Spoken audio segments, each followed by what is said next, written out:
Thank you for welcoming me into your dojo. I appreciate it. I know that what we're doing is from Brett's, when he introduced himself to me, he said, what you're doing is miles away from where I am. So the interest that you're showing in this approach to Aikido, I appreciate that you open your doors and your hearts and your minds to this. About 18 years into my practice, I was working with a beginner. And you know how hard it is sometimes to get beginners to give you the kind of energy you need to show them an Aikido technique. And he was reluctant to do that because there's an inner sense that when we commit to an attack, we make ourselves vulnerable. Coupled with that, he was a boxer. So he had a trained sense to know that when making himself vulnerable. So he was really reluctant to do so. Finally, I said to him, look, in order for me to show you anything, and I had my hand out, and I grabbed my wrist, I said, you have to give me a real attack. So he said, okay. And he started choking me. So 18 years of experience, I've had a few techniques with chokes, more than a few. And no matter what I did, nothing worked. And I knew I wasn't defenseless. There were a lot of target areas in front of me. Both his hands were busy. I had a lot of options, but none of them were non-violent, and none of them were Aikido. So I had to step back because I knew that this gentleman was not going to give me something. He was not going to promote something to me that was going to make me vulnerable. He was a master martial artist, as we all know, completely knowledgeable in killing arts. So I had to say, what is it that I'm missing? What in my training have I not been getting? Because this is 18 years of investment in this. What am I missing? It's got to be something essential. So I went back and looked at the words of O-sensei, and I started noticing all his references. And this is not a martial art, this is a spiritual art. So much about it was spiritual that I had to reason, if this is a spiritual art, then there must be something about attack, which is spiritual in nature. So with that in my mind, I started on this quest to find what this is. So in that process, which has been now 10 years in the making, I have come up with a model. And this may be true, it may not be true, but for me it's a working model, it's what I work from. And that's the idea that the life force ki, which is the central word of Aikido, is truly synonymous with love. Now the I in Aikido, O-sensei has said this is love, this is what this means, love. I know sometimes it means blending and harmonizing, but in this case it means love. So with that in mind, I said, okay, well, what is the nature of ki as love? And I realized that when I love, I feel this movement of energy from my central core in a very open way. And if I can love unconditionally, this feeling permeates out of me, just kind of diffuses into the atmosphere at large. But if I start to notice things I don't like, I'll put up a barrier to those things. Like I don't really like that. And that political party, I don't really like that. And my neighbor who keeps me up at night, I don't like that. And that television show I hate. And these things that people are trying to, all of a sudden, there's all these barriers for me sending out my love to things. But believing that ki is a connective force, because that's how we go through life, connecting through this ki, connecting to each other through love, that there's a fundamental need for the connection to happen between people. Very few people live by themselves, completely dissociated from anyone else. So I started to see that, I started to see an attack as the need for love that's been held back so much by fear that it finds explosive ways to come out. So the Tao Te Ching has a line in it that the greatest good is like water. It gives life to the 10,000 things without asking anything in return. But water, like we know, can refresh us, it can give us life. But if constricted into a hard flow, like under a waterfall or with a fire hose, it can be destructive. It can knock people against walls, it can knock you down. So understanding this, I started to looking at the process of Aikido a different way. All through Sensei's teachings, he's saying Budo is love, Aikido is love, it's a way to reconcile the world. And yet what I found in my practice was I was throwing people, I was using wrist locks, I was using leverage on people that were stronger than me. I was finding ways of getting around their power to use my own power, which was generated from ki, but it was a different kind of thing. So I started experimenting with, well, what if love is it? And I started to get some surprising results, things that challenged my understanding of what martial art is, and also challenge what I thought was my understanding of Aikido. So if you'll allow me to explore these things with you, I hope that you will find some insight that maybe you haven't had before, or that you will find some confirmation in what you already know. In a conflict situation, there's going to be a reaction in our system to the perception of threat. So I've got this nice, wonderful energy coming out from Brett. And my response that you're seeing here, I would call a shield. I'm putting up a shield because I'm saying, in a sense, with my intention, that's close enough, don't come any closer. Okay? Now, that could be my default. My default also might be, what are you doing? Right? Which is a withdrawal. It's kind of a retreat on the back. It could also be, hey, you want something from me? You're going to get it. Okay? So I can give him back what he's giving me. Right now, he's giving me spear energy, what I call spear energy. And that's coming from intention. He's intending to pierce my central core with this energetic flow. That's the nature of attack. Okay? When I intend to hold him back from this, to keep him from penetrating my internal core, this is a shield. It produces a flow of energy out here that doesn't directly connect to his center, except through what he's giving me. If I give him spirit energy back, it goes directly back to his center, alongside the conduit of the energy he's giving me. So in a hardstyle Aikido sense, this is a very effective thing because I'm going through the route that he's already carved out. He's dug the ditch already, and I'm just moving through it. Okay, so you see that I missed it, right? My spirit energy went here, and then it's not going into his central core anymore, so he turns around. If I keep it right on his central core, then we get the threat. Well, that's all fine and good. But we all respect this because as Aikidoists, we feel the power when we say, well, that's awesome, I want to be able to do that too. But then when you think about a real attacker, it's not so much, they don't feel that as love anymore. They feel that as being thrown or being bested, being defeated, all the things that Osensei said Aikido was not about. However, I think that Brett might have felt something different there. Hey! Because what I'm doing now is I'm going to trade that in with this other kind of feeling. So now, even though I may be able to send this through you and knock you down, and now you have that one feeling, maybe there's something better. Maybe there's something a little softer that can be done. Maybe I can take care of my partner so that it really does come out as a way to reconcile the world. Right? So if his attack really is the need for love, and I can give him what he's fundamentally looking for, there's a fundamental shift in how we can work together. I'm really trying. Spear, there's my shield. You feel that? There's my spear. Okay, now it's kind of a battle. But you can see if I use the principles of Aikido, I can find my way into that and create a technique. But, you know, the other thing that Osensei said was, he said that Aikido's not technique. And he used to admonish the students, stop doing techniques. Do Aikido, not techniques. There was one of the students had watched Osensei do all this stuff on the mat. He said, Osensei, what was that technique you did? And Osensei said, I have no idea. Whatever I did was the kami coming through me. So the idea of takamusu aiki, spontaneously arising Aikido, where does that come from and how does it relate to love? Do you know the concept of heroism? Heroes are people who put themselves, their lives on the line for other people. So sometimes soldiers can be heroes because they go into battle with people trying to kill them in order to save the civilians. That's a form of heroism. Warriors. Okay? Another form of heroism is firefighters. They go into burning buildings.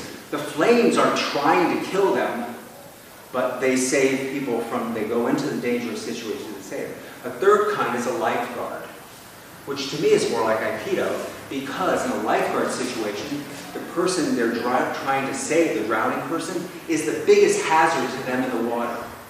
The biggest hazard to them is the thing they're trying to save.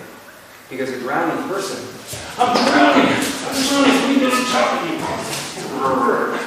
Right? I'm the biggest danger in the water. Okay? So we learn our skills in Aikido so that we can put ourselves on the line to save this other person. That's our biggest hazard. I'm drowning. Oh, here, let me help you. I got you. And he's going to be the best victim, the best being able to save if he feels secure. So if I'm doing this to help you, let me get a coat of Aiki on before I help you. It's not going to go so well, right? But if I say, okay, I got you, you're going to be okay. I communicate to him, we're in this together. Take the rifles, we're in this together. I got you. Right? Can you give me a punch? I got you. Why Kodaisha? Why Igyo? Twisting your arm up. One more time. I got you.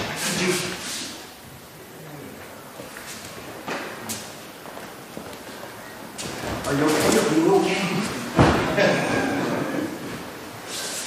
I know you've got all this worry, but I'm right here with you until we get to the beach. Yes, it's okay. Let me help you. You go, take it off. Take it, don't do it. It's okay. It's okay.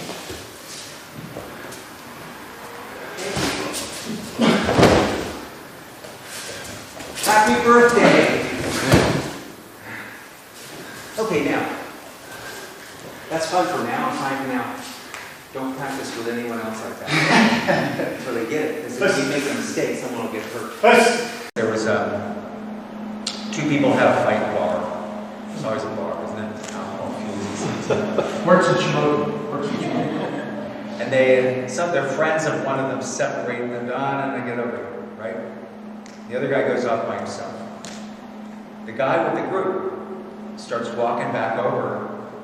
And the guy comes in, he sees this guy, he stands up, and when he gets into the rage, boom, he hits some nice punch, sends the guy to the floor. Now, first of all, we don't know if the guy was coming over to apologize or coming over to re-attack. And I believe he probably didn't know either. Now, maybe I'm wrong about that. Maybe the guy said, another thing, boom. But whatever it was, here comes the guy, and now he's on the floor.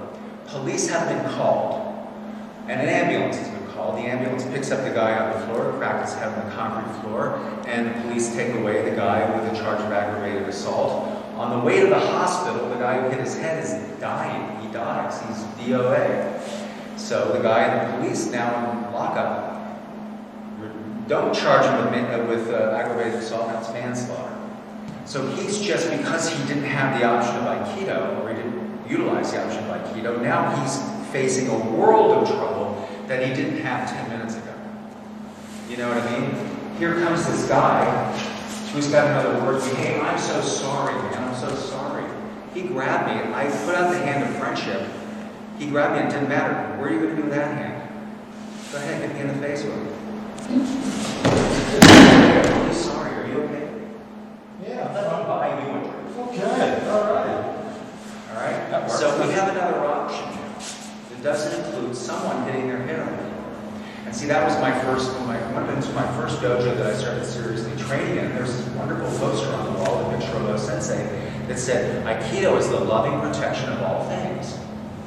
But the first thing I started learning was this weird ukemi stuff. Why am I learning how to roll it here? I didn't see the guy with the fancy pants doing that. And my teacher said, oh, well, that's so you can learn to protect yourself. Well, protect myself from what? From the person doing Aikido.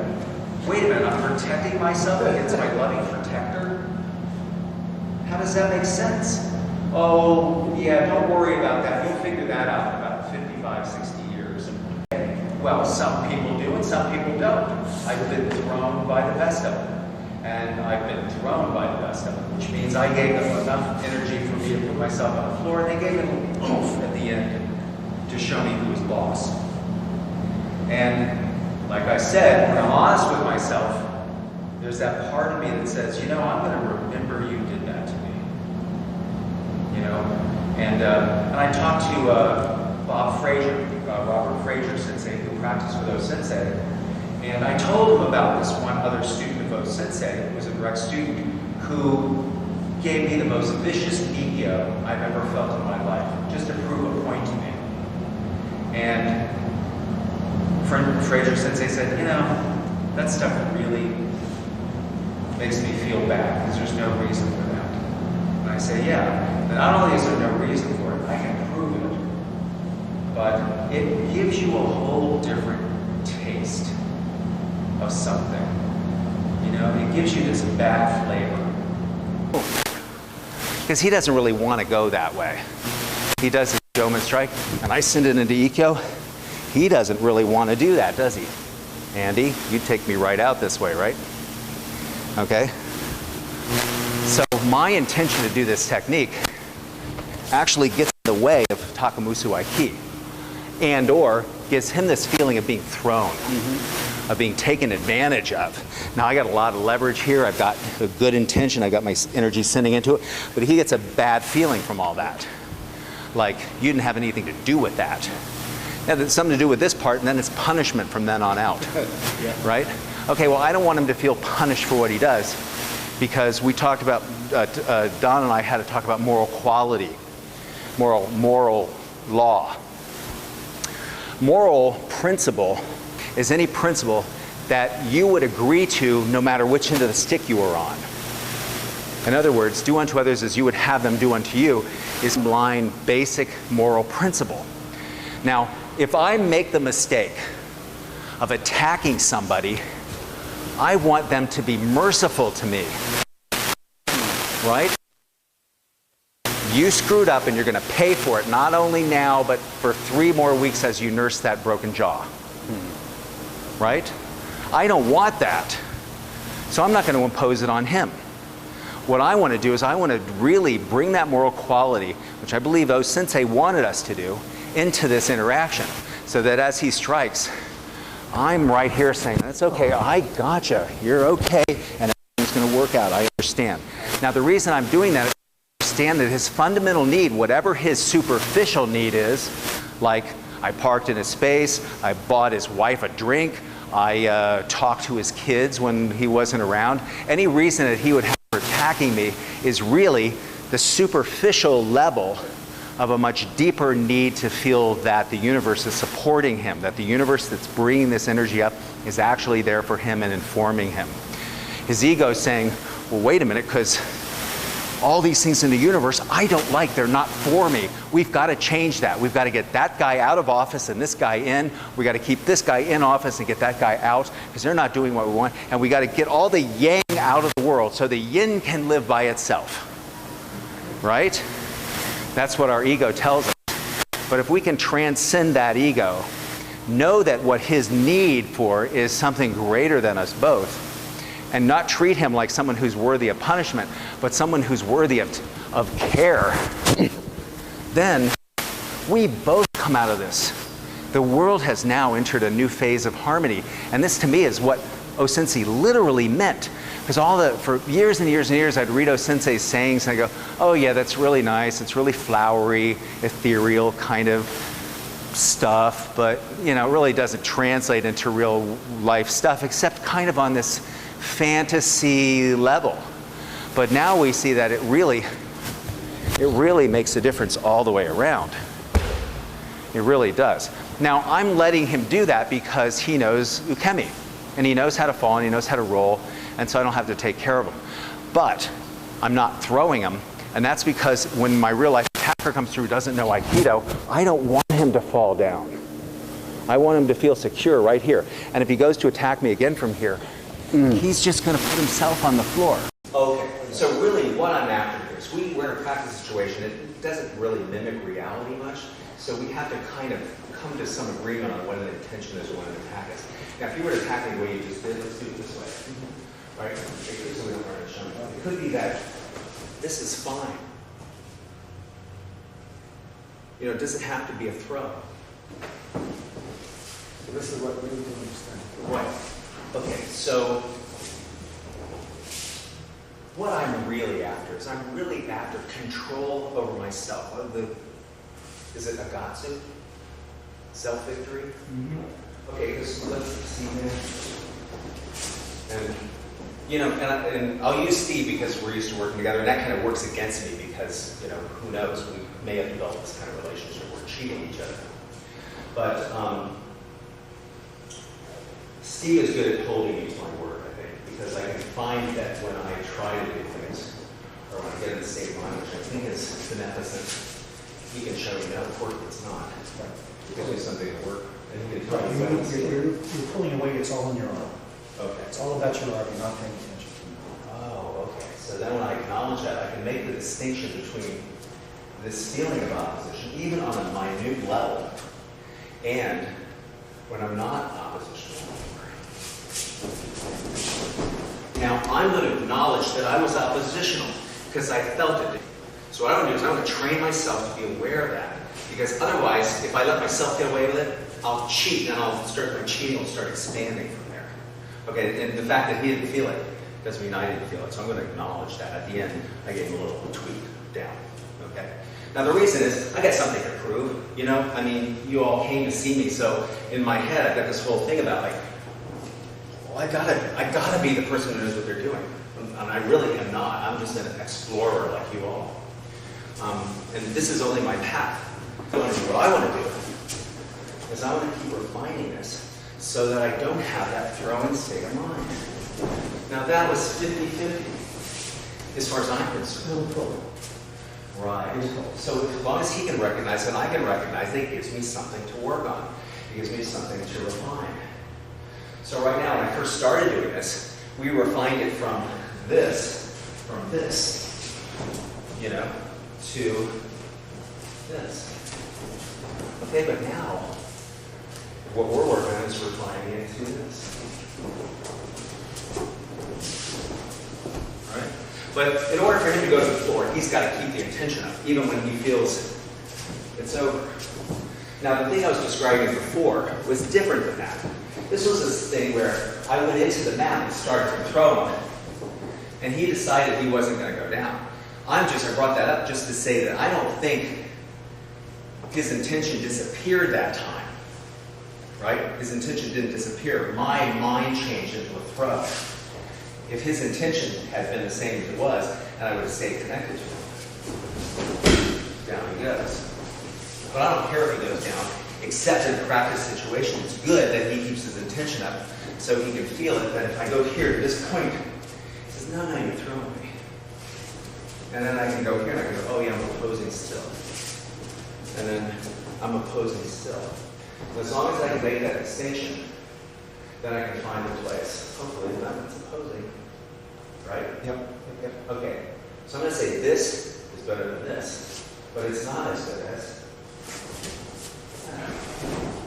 Okay, so I don't know what technique is going to happen. It's a function of our connection now.